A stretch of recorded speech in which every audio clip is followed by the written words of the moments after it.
Bismillahirrahmanirrahim. Okey, jom kita sambung. So kita masih under subtopik 10.1, tapi kita hari ni nak habiskan the last learning outcome under 10.1, which is we want to learn about the mechanism of drug action on dopamine synapse.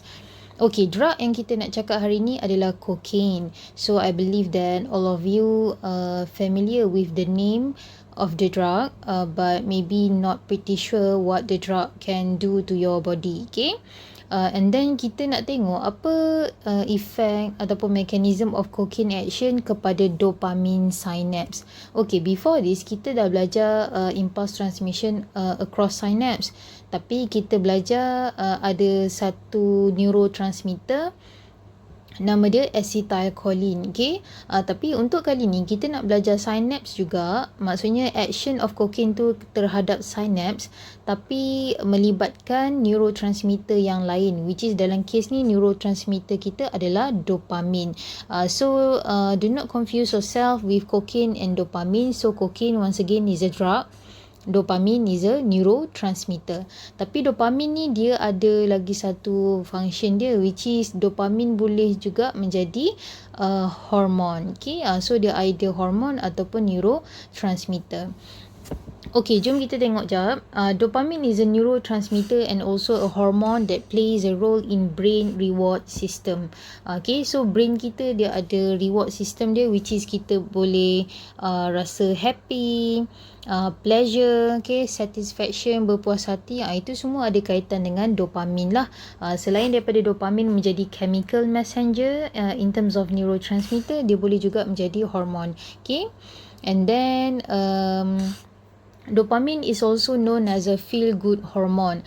So maksudnya kalau kamu happy and then katakanlah someone praises you for your beautiful clothes for example and so on, ataupun someone praises you sebab dapat anugerah and so on, kamu rasa sangat happy, sangat berpuas hati. Okay, itu menunjukkan adanya hormon dopamin yang tinggilah waktu tersebut. Okay, tapi bukan dopamin saja hormon yang happy ni, dia banyak lagi hormon yang lain lah. Contoh hormon cinta atau hormon kasih sayang, contohnya macam oxytocin and so on. Okay, okay, so jom kita tengok apa efek drugs cocaine kepada dopamine synapse. So bila kita kata pasal synapse, maksudnya kita nak bercakap pasal transmission of impulse daripada satu neuron kepada another neuron. Okay, so kita tengok dulu apa yang ada pada dopamine synapse. So semestinya kita ada dopamin lah. So saya saja buat bentuk love dekat sini menunjukkan kita rasa happy. Okay, hormon ni boleh membuatkan kita feels good, feel positive and rasa happy lah. Tapi bentuk sebenar dia bukan bentuk love, okay, tapi it just analoginya lah. Okay, so kita ada dopamin dalam synaptic vesicle, and then kamu dah tahu before this kita dah belajar kita ada presynaptic membrane, and then the next membrane untuk the next neuron kita ada postsynaptic membrane. And then kita ada juga dopamine receptor untuk dopamin ni bind kepada receptor tersebut lah. Sebab apa? Sebab kita nak pastikan yang kawasan ataupun next neuron ni mengalami depolarization. Okay, macam kita belajar before this, impulse transmission across synapse, acetylcholine dia akan bind kepada ligand gated sodium ion channel kan, dekat kawasan ni pada receptor lah, yang pasti pada receptor. Okay, tapi dalam kes ni kita cakap je dopamine receptor. And then kita ada juga transporter. Transporter ni adalah satu structure yang akan digunakan untuk bawa balik, transport back the dopamine yang ada dekat synaptic cleft ni masuk balik dalam synaptic node. Sebab kita tahu any neurotransmitter dia tak boleh berada dalam synaptic cleft dengan kadar yang lama lah, sebab dia akan causes continuous depolarization. Itu yang kita akan bincang lebih lah lepas ni. And then for sure kita kena ada cocaine. Okay, Okay, so kalau dah bersedia, jom kita mula. Okay, so apa yang berlaku? First thing, katakanlah someone tu ambil drugs, which is dalam kes ni adalah cocaine. Okay, so cocaine tu dia akan masuk ke dalam synaptic cleft. Katakanlah ni dekat bahagian brain kamu, for example. So, antara neuron dengan neuron dekat bahagian brain. Okay, cocaine tu enter synaptic cleft. And then, apa yang berlaku adalah cocaine tu dia akan block dopamine transporter. So saya buatlah cocaine tu dia duduk dekat sini. Okay, so bila cocaine tu block dopamine transporter, apa yang berlaku? Dopamin yang dah berada dekat kawasan synaptic cleft ni, dia tak boleh nak patah balik masuk dalam synaptic node. Jadi apa yang berlaku? Dopamin ni akan bind pada reseptor on the postsynaptic membrane. So kita pun buatlah dia bind dekat sini. Okay.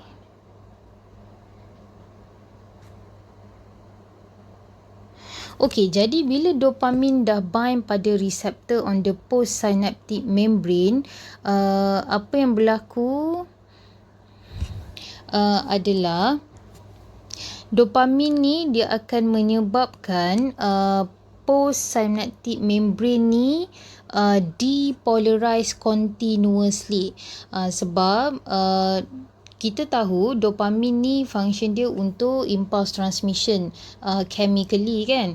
So bila dia bind pada reseptor ni, dia menyebabkan postsynaptic neuron ataupun postsynaptic membrane ni mengalami depolarization continuously. Okay, kenapa boleh continuously? Sebab dopamin sekarang ni dah accumulate dekat kamu punya synaptic cleft dan dia tak boleh patah balik masuk dalam synaptic node disebabkan dia punya transporter kena block dengan cocaine. That's why lah dopamin ni continuously bind pada reseptor on the postsynaptic membrane. Jadi bila dia continuously bind, dia menyebabkan postsynaptic membrane kamu tu continuously depolarize ataupun continuously dapat impulse transmission. That's why apa yang berlaku adalah bila continuously bind pada reseptor ataupun bahasa mudahnya kita kata dia keep on fire on the receptor, apa yang berlaku, someone yang ambil cocaine ni dia akan rasa the feeling of very happy, sangat gembira, ataupun perkataannya kita kata euphoria. Okay, so sangat happy dan sangat energetic lah. Okay, sebab itulah kita tahu daripada pembacaan kita, okay, kalau kita always reading something related to drugs effect, bila orang ambil drugs ni dia akan rasa berhayal. Okay, maksudnya dia rasa di awang-awangan and then dia rasa dia lupa semua masalah dia and then dia rasa sangat happy. Okay, rasa macam tak ada masalah lah disebabkan dia tengah ambil drug tersebut. So katakanlah dia ambil cocaine, okay, and then dan disebabkan cocaine ni jugalah ataupun drugs, any other drugs yang menghayalkan ni, kita biasa dengar orang yang ambil drugs ni dia boleh buat action yang dia tak sedar pada orang lain. Contohnya macam dia pukul orang ke, ataupun teruk sampai bunuh orang ke, okay? Sebab dia boleh feel very happy and very energetic. That's why jangan main-main lah dengan orang yang ambil drugs ni, ataupun kalau kita tak ada ilmu pertahankan diri, jangan cuba confront orang tu depan-depan lah kalau kita tak prepare ourselves. Okay, itu antara keburukan drugs lah. Okay, okay. Tiba-tiba pula lama pula kat bahagian ni. Okay, and then sampai bila orang tu nak rasa happy tu? Sampailah drugs ni dikeluarkan daripada badan. Okay, kita dah belajar kan before this chapter homeostasis. Kita tahu dalam proses yang ketiga in urine formation berlakunya secretion. Maksudnya daripada blood capillary, fluid ataupun filtrate ditolak masuk ke dalam kamu punya nephron. Jadi antara benda yang secreted into your nephron adalah drugs. Okay, so cocaine ni akan dibuang sebenarnya melalui air kencing. Okay, Okay, so once cocaine ni dibuang daripada badan, apa yang berlaku, kita punya transporter ni dah tak kena block lah, unblock. Jadi kamu punya dopamin boleh patah balik masuk ke dalam synaptic node.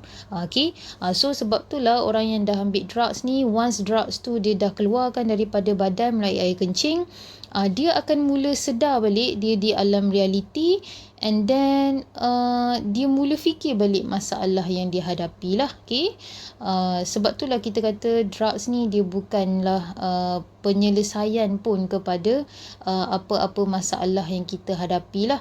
Okay, so bila ada masalah kena cari jalan penyelesaian yang menyelesaikan masalah tersebut.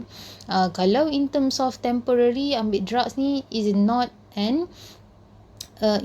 a good plan ataupun not a good action untuk solve your problem. Okay, and then apa yang jadi kalau after that orang tu akan mula rasa depressed lah. Okay, kesan daripada drugs tu, drugs tu dah dikeluarkan daripada badan, and effect afterwards, bila dah hilang kesan drug tu, dia akan mula rasa depressed balik. Okay, sebab orang ambil drugs ni, one of it puncanya adalah daripada rakan. Okay, and then paling utama selalunya sebab ada masalah lah, so dia tak nak fikir masalah tu, so dia ambil drugs lah.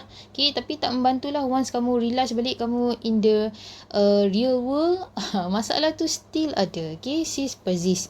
Okay, apa jadi kalau someone tu abuse the drugs, maksudnya salah guna drug, so dia ambil dalam masa yang lama, prolonged effect of drugs ataupun cocaine ni, apa yang berlaku, cocaine ni dia boleh menyebabkan dopamin receptor ni berkurang.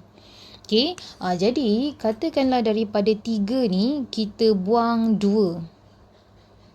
Sebab drugs ni dia boleh mengurangkan ataupun dia terus merosakkan kamu punya reseptor lah. Okay, neurotransmitter punya reseptor.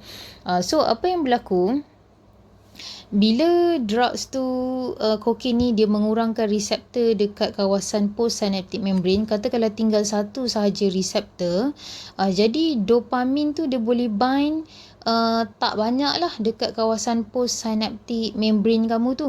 Sebab tu orang yang ambil drugs ni in prolonged terms, dia akan rasa happy tu kurang. Sebab apa? Sebab depolarization tadi dah kurang lah berlaku disebabkan reseptor tadi dah rosak ataupun dah hilang lah disebabkan cocaine tadi punya action. Jadi apa yang berlaku, kali pertama kamu ambil drugs tu, mungkin kamu punya happy tu atau pleasure effect tu 10, I would say the scale. Tapi prolong effect kamu ambil drugs tu, bila hilang reseptor dekat bahagian postsynaptic membrane ni, kamu akan rasa kurang gembira. So katakanlah skill tu tinggal 1. Jadi apa yang drug addicts akan buat untuk rasa balik happy skala 10 macam dia ambil the first drug tadi, dia akan ambil lebih banyak cocaine. Lebih banyak, in terms of amount, dosage of cocaine. Sebab apa? Lebih banyak cocaine yang kamu ambil, lebih banyak cocaine akan stay dekat synaptic cleft, menyebabkan lebih lama kamu punya transporter kena block.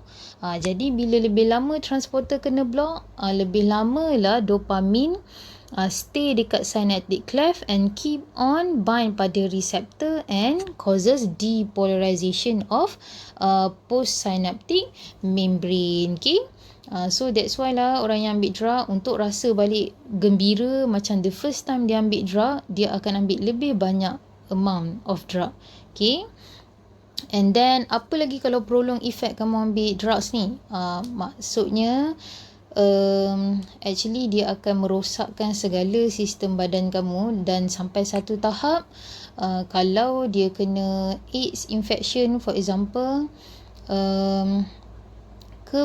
ada kes yang sampai dia punya kulit ataupun isi daging badan dia tertanggal pun dia tak rasa. Okay, sebab banyak reseptor dia yang dah damage disebabkan oleh effect drugs. Okay, I think that's all for effect of drugs on dopamine synapse.